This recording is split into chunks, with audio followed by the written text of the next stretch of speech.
Hello, everyone, and welcome to Sheer Edge Training. This is Gino here from Sheer Edge, and today we are interviewing a professional from the industry. We're here to find out what it's like to own and run a business in 2020, and our discussion is with the founder and managing director of Monsoon Venue Group here in the Midlands of the UK, Pav Shergill. Pav, welcome. How are you today? I'm good, thanks, Gina. How are you? I'm good, thank you. I'm good. Are you getting a chance to enjoy the weather at all? Have you managed to get out into the garden? Yeah, that's about what I've been able to manage. Can't really do anything else. But yeah, we've been busy on Amazon ordering garden furniture and a pool for my daughter and garden toys because we hadn't brought anything because when we moved in it was winter. So absolutely. Yeah. I think there's a lot of people sort of impulse buying and panic buying on various digital outlets at the moment as something to do, if nothing else. It's a very strange time at the moment to be so restricted in the way we can and can't go about our lives, isn't it? Yeah, no, it's a very surreal time. Living in some sort of movie. I'm going to wake up any minute and everything will be back to normal. Yeah, it's all the dream. It's all the dream. Yeah, but yeah, hopefully we'll come out a bit soon and businesses and people won't be too affected. Absolutely. So tell us a little bit about yourself. Tell us what Monsoon Venue Group is and about yourself and where it all came from. So Monsoon Venue Group are a venue management company. We specialise in South Asian events. So that's anything from Asian weddings or corporate dinners or anything where clients don't want to use the venue's in-house catering and want to bring in their own supplier.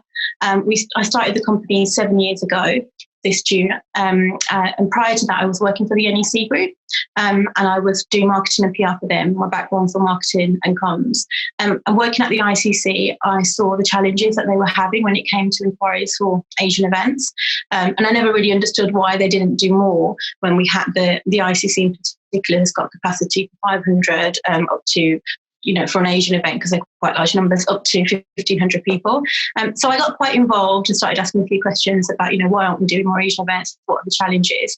And started working with the catering team over there, Amadeus, to kind of just understand, just out of interest really. It wasn't really part of my day job, but just out of interest.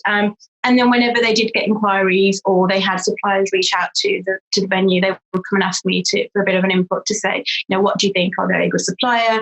The venue had been burnt a few times by caterers who would come in and then left the kitchen in a state or not worked to the venue practices. So they were a bit nervous about which suppliers they allowed in.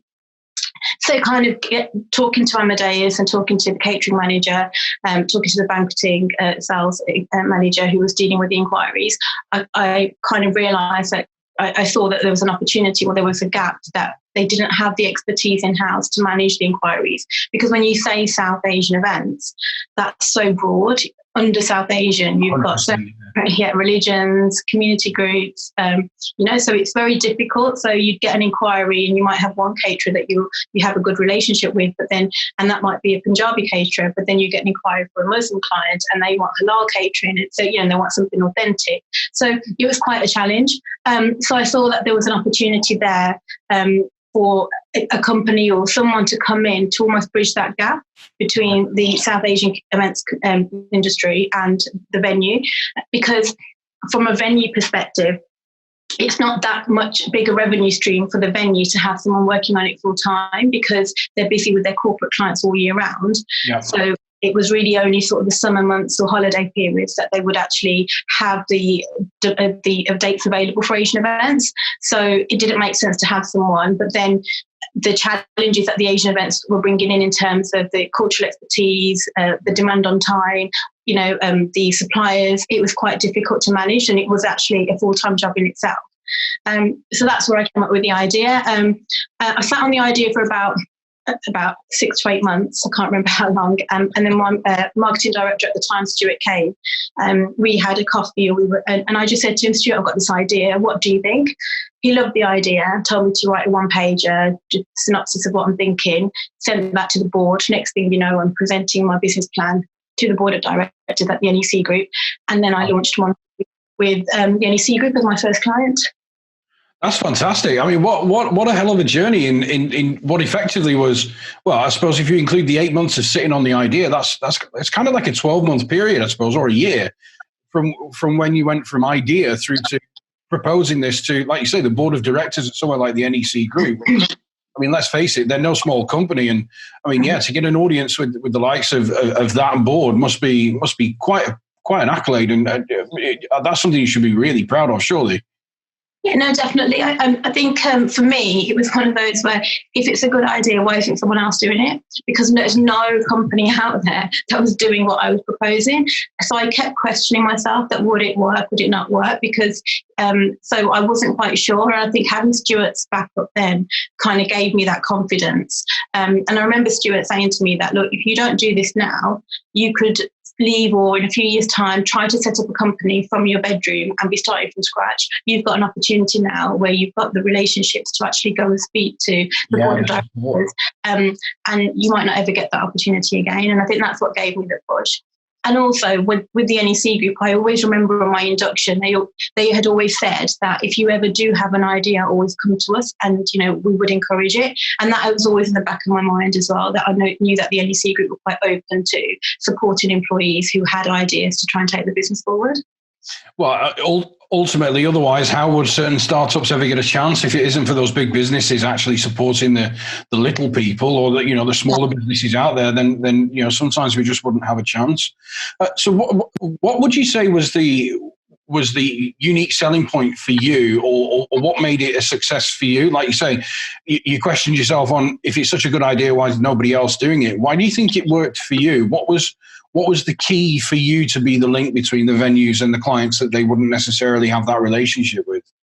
I think the biggest thing was that I had the venue experience, both sales and operational. So our business is very much around the venue. We work on behalf of our venues. We're not an event management company, although we do offer event management services. Our core business is to work with the venue. We understand right from the point of sale through to delivery what the venue requires. So we understand dark days, and we understand peak time and what dates are available. We understand how the diaries managed with the venue, and then we'll work around that. We'll look at strategies of, okay, if we've only got August as the month that we know that we want to sell, what strategies can we do within the Asian events industry to try and make that work? And we'll prioritize that. So we understand what the venue needs, and then we understand then operationally, once that client does decide to contract, what we're going to need to deliver this, and what suppliers we need to work with, which suppliers are good, which suppliers probably don't work for the venue. We do a lot of work around demographics. So when we start working with a partner venue, we'll look at the demographic of the area and then what's the actual demand. There's no point in you taking on a venue if we don't have any, South Asian community groups, or if the venue's in an area where it's a mainly Muslim population, then there's no point in me bringing on Punjabi and Gujarati suppliers. I need to make sure I have a healthy amount of suppliers that can service that community group. So I think that's where we differ. So our purpose is to make sure that the venues getting the right kind of sales, managing that sales process, because managing a inquiry for a wedding is very different to managing a corporate client. It's a very emotional buy, and it's you do a viewing with the bride, then you might do a viewing with the bridegroom, and then you might do a viewing with the bridegroom's family, and you end up doing about at least 3-4 viewings before the client wants to convert. So there's a lot of investment from the start. But we take on all of that on behalf of the venue. So from the venue's perspective, they're getting a new revenue stream with very little investment from their side. So the cost of sale to them now is really low because they're not actually doing the work for it, but they're filling their dark days where they wouldn't have had the business in. Absolutely, on days that they wouldn't otherwise have any business because they're a corporate sector venue or perceived as a corporate sector venue. But the unique ability that you've got is to bring them a customer that wouldn't necessarily look to them as a venue, but needs a venue of their size. Absolutely, some South Asian events can run into very high numbers. I know that they like to have lots of invitees to some of their events, and some of the larger conference centres around the country are absolutely ideal for that type of event. But like you say, the sales team can't necessarily dedicate someone full time to chasing that kind of thing. And it's not. We started off with the conference centres, but as the business grew, we found that the demand was across the board. There's a lot of stately homes, and grade 2 listed buildings who are charity run, so they don't have the resources because they're a charity. We work with Stoney Abbey, they have a trust that looks after the Abbey. It's a charity. They don't have the resources to be able to deliver. So at Stoney Abbey, we do everything from the south, but we also do the furniture, the cleaning, the security provisions, which normally you would expect a venue to provide. That's all I do because they don't have it. So if Monsoon weren't doing what they were doing, Stoney Abbey wouldn't even be an option for an Asian event because they don't have the capacity internally to be able to deliver the events. So that's how we ended up growing, because we realised there were a lot of other venues where some of them, they were corporate or alternative, or this was a main revenue stream for them. Some of them just didn't have the capacity internally to be able to look after the events or to deliver the events. And then others just didn't have the cultural expertise or insight, and they wanted a partner to come in to help them manage that and understand what the marketplace is and just help them on that side. And with others, it was supplier management and the delivery. So the venues that we work with have all got different challenges and different reasons why they want to partner with us. And I guess the good thing about Monsoon is that we understand venues, and by understanding venues, we can then make sure that what the venue is delivering for a South Asian event is actually going to work. Because I've worked with venues, it's got to be both ways, because we've gone into venues and we've said, right, you need to strip back your package. If you're not going to include corkage, Asian clients aren't going to want to buy from you because they're always going to want to bring in their own drinks. So try and calculate, you're making it too difficult if you want to make the buying process as smooth as possible. So we then will try and help the venues devise a package that's actually going to work for the marketplace. And if there's a venue and we think actually your venue's not going to work, your package isn't going to work, or there's no demand, we'll be very honest about it. And absolutely, 100% honesty. Have you found that there's been a good response to that when you've approached those venues? Have they kind of seen the light and gone, oh, that makes sense, and understand why they necessarily or wouldn't necessarily have had the clients come to them in the first place or walk away after their initial conversations? Yeah, definitely. I think sometimes with venues, there's a little bit of nervousness around Asian events because they don't want to offend, so they don't want to ask some of the questions. Right. So almost like overly political correctness. Maybe. So, and I do feel for some of the venues because, there's been cases where clients kind of use it to their advantage. So they're a bit nervous about what they can ask, what they don't want to seem as though they don't want to offend anybody. So they don't really understand. So by having us come in and say, right, we've done a breakdown. We know that this is your client base. These are suppliers that you should be working with. We understand and we're quite confident, and, we're giving we want the venues to make an informed decision. And I think sometimes venues don't have that information or that insight to be able to make that decision. So when you go to a venue and you explain the reasons why you're saying what you're saying, if you're a venue in a large Punjabi community area, they're always going to bring in their own alcohol. You're always going to be. So when you think I always say to the venue, from a client's perspective, when you're whittling down your search for your venue, there's going to be certain things that you're looking at. And for Asian clients, it's going to be slightly different. Car parking, always a big thing that, we get free car parking. So that's always a big issue. So can you offer car parking? Corkage, again, especially for the, Sikh and Hindu community, is going to be a big thing. Are you going to allow them to have, ceremonies internally, a mandap ceremony? So, all of these things that that your clients are going to be looking for, build that into your package now. Are you going to, if you're not going to allow a mandap ceremony, then you're not going to really attract Hindu clients. So you need to be aware of that. But because they don't have that knowledge and insight, then I think that's where they kind of then think, right, we just won't enter that market, or we'll just partner with the one caterer because we don't want to have multiple caterers that we're managing. So, and I think that's where venues sometimes can go wrong. So it's almost like there's another string to your bow there, really, in that you're becoming an education resource, really, for a lot of venues in explaining what these differences are and what the constraints are and the obstacles they need in order to tap into a different cultural demographic. And when I say cultural, I'm talking about all of Southeast Asia, really. It's a very, very different culture to what we see in Western society. And sometimes I think it's not explained well enough in certain parts of our culture in the UK. And unfortunately, I think, yeah, like you say, people get nervous or a little bit scared about how to tackle it because they don't necessarily, it's like being in a foreign country where you don't know the language, I suppose. Yeah. And yeah, I think a lot of people do get a little bit nervous around that. Yeah.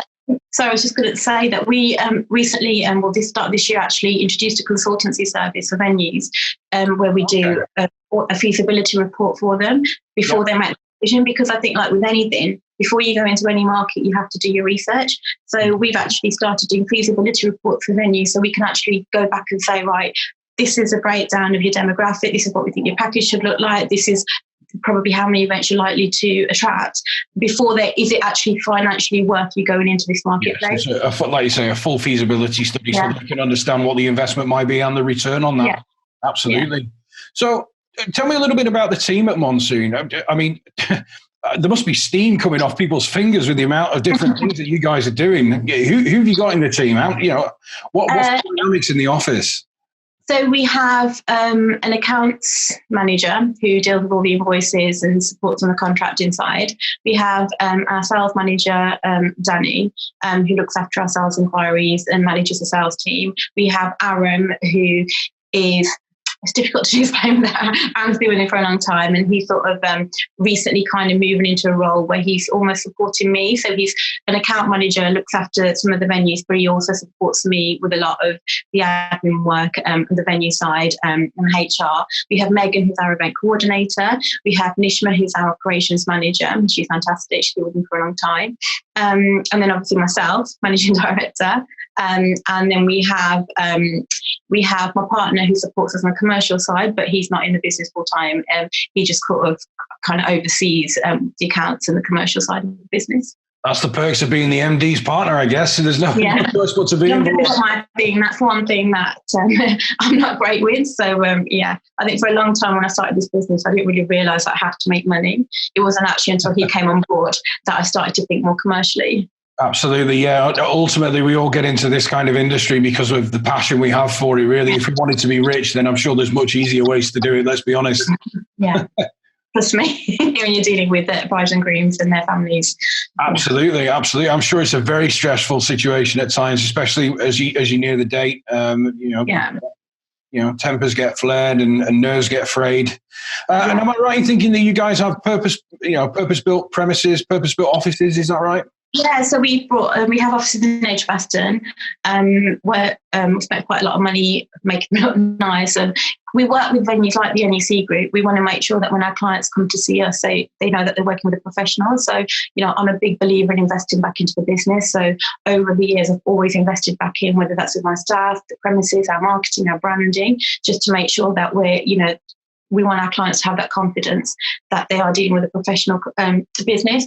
I'm very much about the client journey. And I think if I was a client and I've inquired at the ICC and then they hand me over to this company, I'm going to be thinking, well, why can't I deal directly? And then, from a customer experience, their journey starts from the second they go on your website or they pick up the phone to make that inquiry, and then they're being passed down. So we need to make sure that by the time they get to us, we go above and beyond, because we're representing that venue, but we also know that the client's start might have been a little bit longer than what would have expected. Completely, and you only get one chance to make a first impression, and sometimes that first impression is what leads to the goal at the end, isn't it? It's a very fickle industry to be in at times, and trust is a very big factor in any type of event, but specifically events that are personal, weddings or anything that's personal in a family capacity. I think people become even more sensitive and even more protective about the quality and the delivery of such an event. Yeah. And most clients just want to know, is the date available and how much is it going to cost? So they can, because at that point, they're just whittling down their search. So, it's quite frustrating that they can't get that information straight away because they have to deal with us. And then we need to go back to the venue to check the availability. So that's why, for me, that customer experience. So making sure that when they come and see us, they have a good experience, they have nice offices, they sit in a consultation room and they can see that actually these people are invested in this business and in our event. Good stuff. So what's your plans going forward? Do you see a global takeover for Monsoon Venue Group? Is this something you'd like to see push internationally, or is it a UK business or a regional business? How do you see things for the future? last year was a big year for us. We grew quite rapidly. And I think we grew too fast. And with any business, it always happens. You can grow, you get to that point where you're sort of plateauing, and then all of a sudden you grow. And last year we were getting approached by venues all over the UK, to the point where I was becoming quite nervous. So actually, are we actually going to be able to deliver on what we're promising these venues? So last year for me, I spent a lot of time talking to venues, going all over the country, signed up some venues in, up north, down south. And then at the end of the year, I kind of wanted to review to kind of where are we at? Is this working? And I realized that actually, in order to replicate what I've done with Monsoon, I need another me in these areas. It's only one of you, Pav. Exactly. Well, I think it took me 3 years in the Midlands to get to a point where people understood the brand, understood what we did. Yeah. Started to see, actually, yes, we get that there is a need for Monsoon. It took when you're a new business and you're a new proposition and no one even understands what you do. It took me a long time to kind of get that message in the Midlands. To try to replicate that in other areas, it'd take quite a big investment, and would need. Yeah, it's a full-time job. It's basically starting all over again, isn't it? Let's face it. And I personally, in my life, where I am personally, didn't want to do that. So, my daughter's 9 years old. She's going to be going to secondary school. I want to spend more time at home. I'm fortunate enough that I've built this business and it gives me, a steady income. And I just thought, actually, it's not always about, global domination. Although I know there's a massive demand and I know that Monsoon could work, we've talked about franchise options. We've talked about investment. We've talked about all these different options. But I think my biggest learning last year was actually take a step back. Sometimes you have to take a step backwards to be able to move forward. Absolutely. So I wanted to kind of slow down. Yeah, that's really, really wise advice. I think a lot of businesses can fall foul of that situation where they get some success, they grow quickly, and then they try and keep chasing that success, and then they find themselves in a very fragile situation on the edge of a cliff, and then everything can come tumbling down. I think it takes a real responsible and a real sage head on your shoulders to be able to say, actually, let's look at this realistically. How much risk are we putting ourselves out here? Let's slow down, let this grow organically, and then let the future look after itself. Unbelievable that you could have the foresight to see that and actually, be honest and strong with yourself to put the brakes on a little bit and let the business breathe. Because like I say, so often businesses can be stifled by their own success, and then. What people don't realise is the more you grow, the bigger your overheads. And in our business, there's quite a large window of booking times where the client books before you actually start having a return. So, clients will pay, a 10% deposit, then 40%. So for us, there's quite a large time where we're not having any income at all, but we're putting a lot of investment into the marketing, the branding, hiring somebody, doing the site tours. Absolutely. You have to sometimes take a step back and say, right, is this financially viable? And if we're going to do this, and for me, it was really more of a personal thing that actually, do I want to do this? And where I am right now in my life, I'm quite happy with it. I wanted to have a better work-life balance. That's not to say that if someone else came along and thought, actually, we could take this brand forward, I'm happy to have that conversation.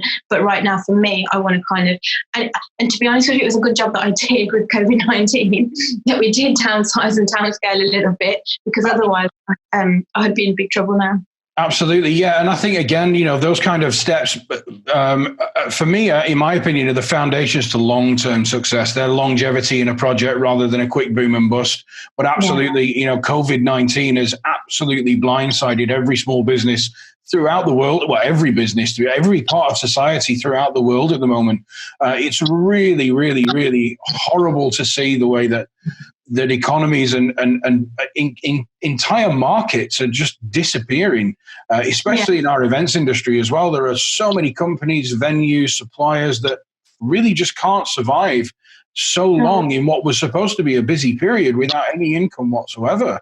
How have you found it? How's Monsoon sort of battling with this challenge? And what's your strategy? Well, we started off by staying open to make sure that we could reassure our clients. And, I knew that this was a really nervous time for customers. So, although we weren't getting many new inquiries or we didn't have any new business, we tried to stay open to be able to facilitate the clients, reassure them, and continue working on the planning, as business as usual. Like you said, June, July, August especially is that busiest time for us. So it is quite scary right now. We postponed most of our events up until the end of June, and we're just waiting for government guidelines on whether we can deliver the ones in July and August. But until we're told otherwise, we're just continuing as business as usual. I think the biggest challenge for us has been, morally, I can understand for customers that, there's a lot of uncertainty and they're nervous about whether the event is going to go ahead or not. So they're holding back payments. They don't want to pay, which, I can understand from their perspective. But then from a business perspective, you're relying on that cash flow. You forecast that cash flow and need it more than ever now because you're not getting any new revenue. So you're having to try and chase that payment, and then you've got clients who don't want to pay. So it's a bit of, you're kind of caught in the middle. And trying to explain to customers that actually, we have overheads, we've got bills, I've got staff that, we're in the same predicament as everybody else. Yeah. So that's probably been quite challenging. We have closed now for a couple of weeks, just because we just felt that at the moment, there's nothing we can do. We're having the same conversation with clients. We can't give them any more information. We're not really seeing any new inquiries coming in. We can't do any site tours. We can't deal with new inquiries effectively. The venues are all, on lockdown. A lot of the venues have furloughed their staff. So we have closed now until the foreseeable future, until we need the government to tell us what's going to happen so we can plan accordingly. Yeah, completely. I said on a different discussion last week, actually, exactly the same. In the events industry, we kind of live our lives 3, 6, 12 months in advance. We're always looking at what's coming over the hill and what's in the future diary rather than what's happening today. What's happening today is kind of, you can't really do anything about it. It's happening. What we're interested in is what the future looks like. And at the moment, COVID-19 has taken that away from us until somebody can tell us, when we can get back to normal. I agree. It's very difficult to plan for what the future might be and when that might happen. And at the moment, it is, you've just kind of got to push on as, business as usual as much as you can, make as many foundations and investments and relationships as you can for when the country gets back to normal and the world and the rest of the economy gets back to normal. I think in industry, I don't know if we're represented strongly enough in government, so I don't know whether the events industry is actually thought of in these discussions. But, for me as a small business, if the events in August do get cancelled, or, we have to postpone them, I have over 30 events just in August that I have to move the dates for clients. I don't know. So for me, that's going to be a massive challenge. We're looking at things in the background, but I don't know whether, from our perspective, from the events industry or the Asian wedding, Asian weddings in the UK are worth bringing over 300, I think, is it £1 billion a year? Wow. That's what the market's actually worth. But I don't know, I don't know if we are represented enough.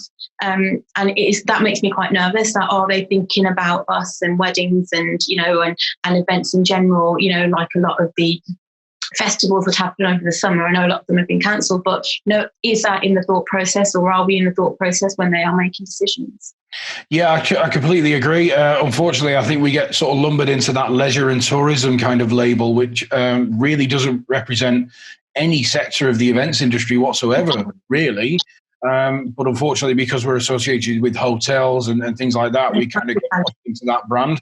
But yeah, absolutely. If you were to combine together the weddings industry in general, corporate events, public events, and music events, you've got a significant amount of income, significant amount of capital there that, absolutely, I don't necessarily think is being represented as well as it could be in government, definitely. What if that was to be the worst case then, and the 30 events, for example, that you have in August were needing to be rescheduled? Do you think venues, and this is an opinion question really, do you think venues are being helpful with the renegotiation, or do you think venues will actually see an opportunity to push the price a little bit, not take the discount as far as they usually would because they know that you need the dates? Yeah, I think so far what I found that the venues that we work with in particular have been quite flexible. All our events up until the end of June, we've moved into the first quarter of next year free of charge. There'll be no additional charges. Brilliant. And we've maintained the same contracts and tenancy times, everything. It's all been exactly the same. And so that's worked out quite well. So far they've been, my venue, but in terms of venues in particular, I have heard stories of venues who are charging clients to move their dates. There's been unfortunate stories of venue that have actually had to close down. So I think it all really depends on how long this lockdown goes on for. But I think from my perspective, August is a big challenge because of the number of events that we have in August. Yeah. If we do have to move August, then it'll be a case of working with the venues, because actually we'll be going into our peak months for next year. So what people don't appreciate is that we only have one day to sell. That's our commodity, a date. So if I move my August clients of this year into, say, August next year, then I've lost a year's worth of revenue. Absolutely. So you can managing. Exactly. So it's about managing the revenue, so that I can continue to trade, so that I don't close down, because otherwise there'll be no weddings altogether. But trying to then meet the client's needs, the venue's availability, and what we require, because we still need additional new revenue as well to keep going. So that's going to be a challenge. Yeah. Without you as a service, like you say, you're a unique business model and a very niche thing. And without you, those venues would lose that business again. And everyone would be back to square one, basically, and that money would never change hands, essentially, at the end of the day. And you're absolutely right. We can only fill that date once. You can only work one day at a time, in effect. I think it's a very strange time, and it's unfortunately, I think, a little bit longer before we actually find out what we can do about it. But in the meantime, I guess we just got to hold on for the ride. Yeah, my attitude's been stay positive. I could sit here and, have conversations with clients about what happens if this happens, what happens if there's government cap numbers, and there's so many different scenarios. So my attitude has been, until I don't know, I'm not going to stress about it. I mean, again, as event professionals, we're kind of used to reacting to situations with a solution. As soon as someone gives us a problem, we find the answer, we find something to make it better. Unfortunately, this is that one time. This is this one thing that none of us have got the ability to fix in our hands, really. And I don't know about yourself, but I certainly struggled with that as an event professional, not being able to fix this. Yeah, I think it's been challenging, but I think I actually got coronavirus quite early on before the lockdown. And I think having gone through it, and I've got friends who are doctors, I think my attitude on the whole thing is that if you come out of this alive, then I think you've already won. So, and I don't mean to be unsympathetic to clients, because I completely understand, especially, the couples that are getting married or looking forward to the wedding day. But, if you look at the bigger picture here, this is nobody's fault. It's it's out of our control. We're not doing this to be difficult. The venues aren't trying to be difficult. The government aren't trying to, this is something that's out of everybody's control. And actually, if you have to improvise and be flexible, but you still get to get married, we're still there to be able to deliver your event, then, I think we all need to just look at that as positive. Absolutely. Yeah. There's a lot to be said for good health and well-being for yourself and your family and everybody else that's out there. At the end of the day, everything else can be fixed. But you can't fix, you can't put a price on life, can you? No. So very, very wise advice there. And my final question for our conversation today is, if you could give your younger self, one piece of advice, given all the experiences that you've got now, what would it be? What would you, if you could look back in time, what would you dial your phone and call yourself and tell yourself? I think, like I touched on earlier about growing too fast. Yeah. So I think always have, your 4 or 5 year plan ahead of you, but don't be so rigid that you're not, willing to move. Take some risks, but always take, informed risks. Make sure you know all the facts and you understand. And I also think that if you do want to grow, I think there's always, for me especially, I've always not been much of a risk taker, but I kind of have always made sure that, I'm constantly educating myself. I went back to, when I started the company, I was on the Goldman Sachs 10,000 Small Businesses program, and I'm part of the alumni there. So, and I've been doing some work with Ernst & Young. So I always make sure that I'm kind of keeping up to date with what's going on, talking to other business mentors, and I always want to make sure that I'm always learning.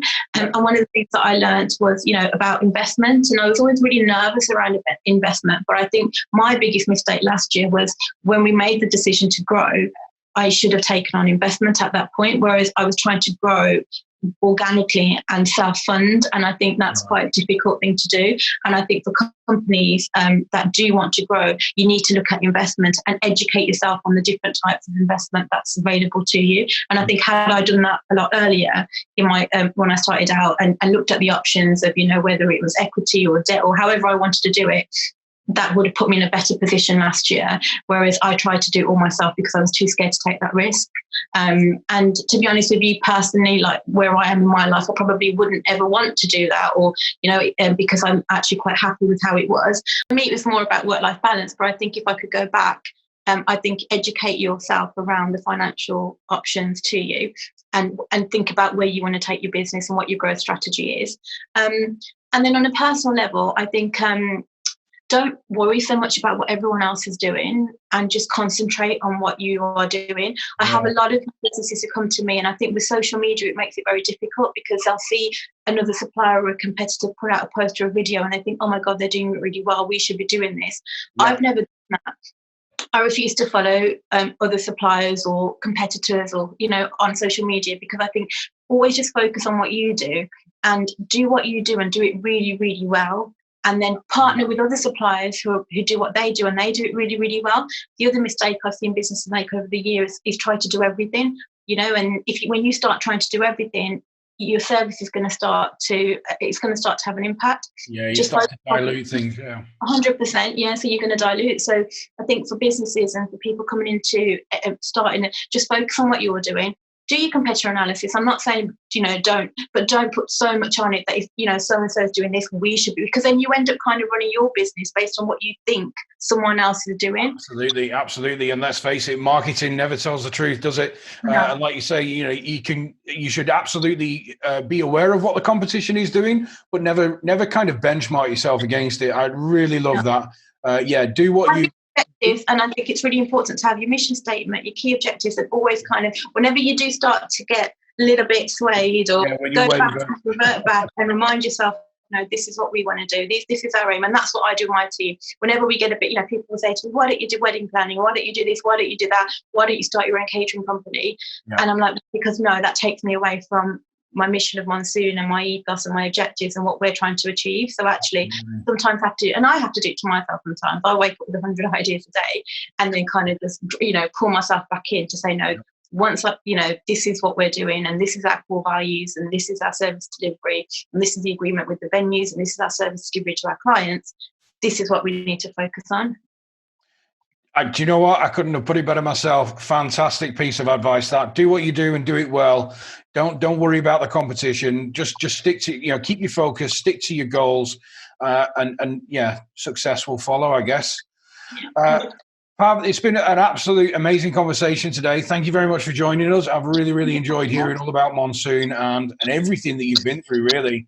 I wish you all the very best of luck coming through the COVID-19 situation and for the rest of 2020 and 2021. I think as soon as we get past this hurdle, I think it's going to be, you know, a very prosperous It'll be a busy year next year. Absolutely, yeah. Especially if we have to postpone everything till next year. There's going to be a lot of double days and a lot of sleepless nights, I think. But thanks for having me. And for anyone, whoever wants any advice or anything, I'm always more than welcome to come and have a chat with me, pick up the phone, email me. I have no issue with that. And if you want any advice on Asian weddings in particular, again, please feel free to get in touch. Absolutely. We'll make sure that all your contact details are on the end of this video, so anyone and everyone will have all the details they need to get in touch with you. Great stuff. Well, thanks again for joining us, and hopefully we'll catch up again soon. Thanks, Gina. Stay safe. Thanks. Bye.